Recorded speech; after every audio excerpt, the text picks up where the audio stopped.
Hey everyone, welcome to the Game Week 5 team selection video.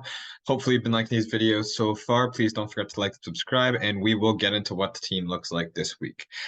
Um, After a really poor last week, I've definitely taken a drop in the standings, and I definitely have some players that I want to be moving in and out of my squad.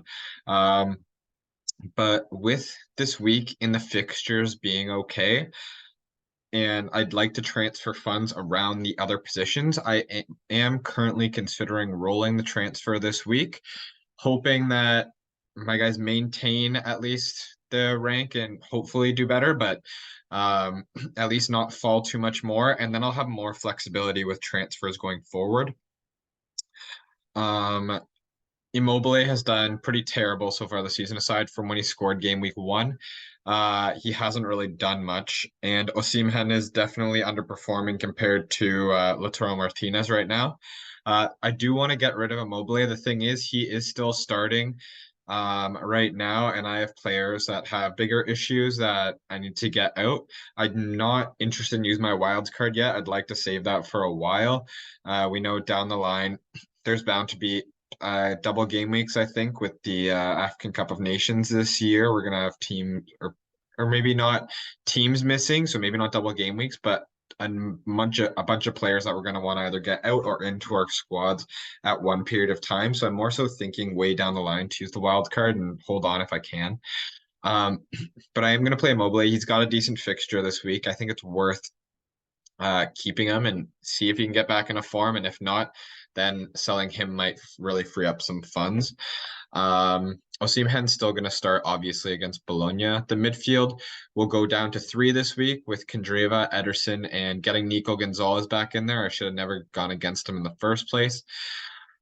Um, they all have good fixtures. I mean, Frosinone has been playing very well recently, and so it could be hard for Kandreva to get points. Unfortunately, since I brought Kandreva in, he hasn't done a whole lot. Ederson showed that even without scoring or getting assists as a defensive midfielder, it can still get decent hauls. He got 6 points despite not getting any um, goals or assists last week, just based on his tackles and interceptions and stuff. And Nico Gonzalez has been amazing this year so far. Going really heavy on the defense this week. It was nice to see Spinazzola start again last game. He's kind of in a similar situation to what DiMarco is in, where he's kind of getting attacking returns. It was really disappointing to see him not getting attacking return in a 7-0 game. But he did score the previous week.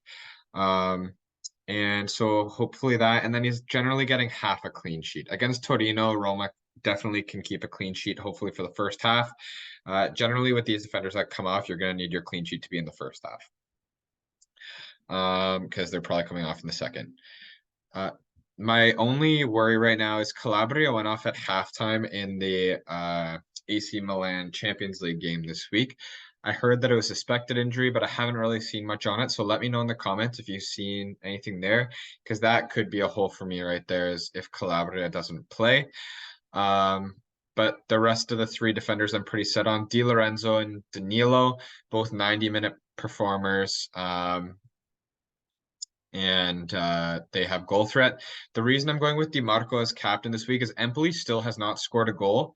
And I mean, it would just be our luck, but Inter is not the team that should start against. They haven't been able to score against anyone else either. So DiMarco, yes, likely will come off halfway through, or not halfway through, but maybe 60 minutes in.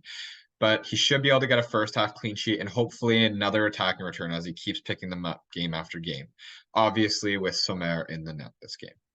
Strafetza has been really disappointing the last 2 weeks, even though he scored the penalty for a player that was key for them last season and starting center forward this season. He's now found his way into a bench position, so I'm going to put him on my bench this week.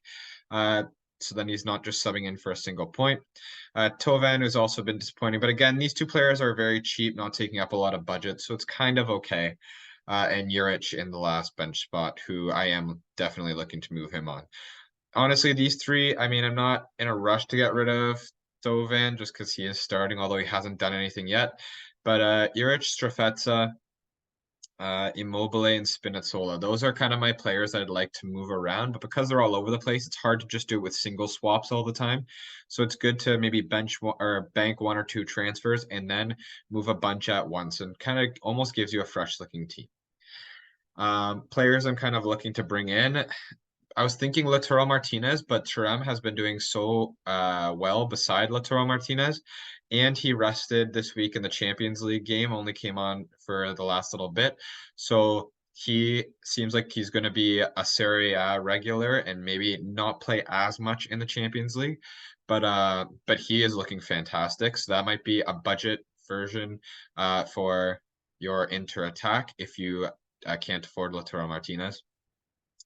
Ratuji's another one. I would love to upgrade Juric to Ratuji and Immobile to Lautaro Martinez. I think that would be a very solid attack. I do see some people with those three in attack, and that must be working wonders. I'm mostly liking my defense. I just need to see if this Calabria injury is a thing, and if Spinazzola at least continues to start, then I'd be willing to keep him. In the midfield, I'm okay with keeping it a little lighter right now, so long as Nico Gonzalez is still performing. Hopefully, Ederson remains consistent, and at least one of these three to start pulling their weight a little more.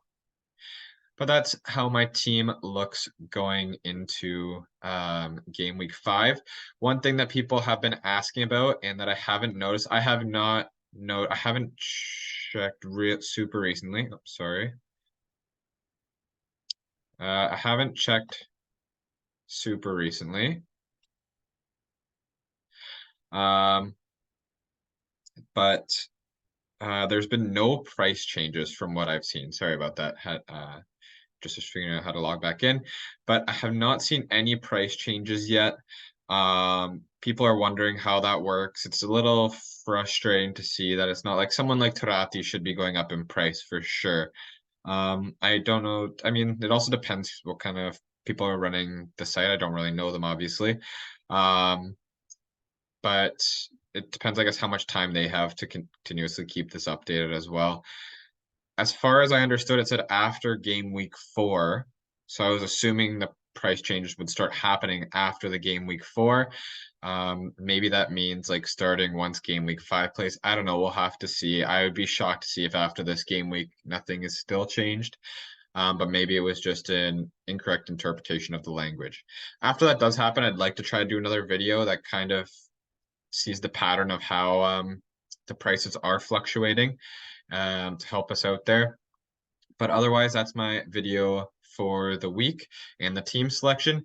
Let me know what transfers you're making. Do you think it's crazy to be captaining another defender this week in DiMarco after it didn't work so well with Di Lorenzo? Let me know in the comments below. Please don't forget to like, subscribe, and I'll talk to you all again soon. Take care.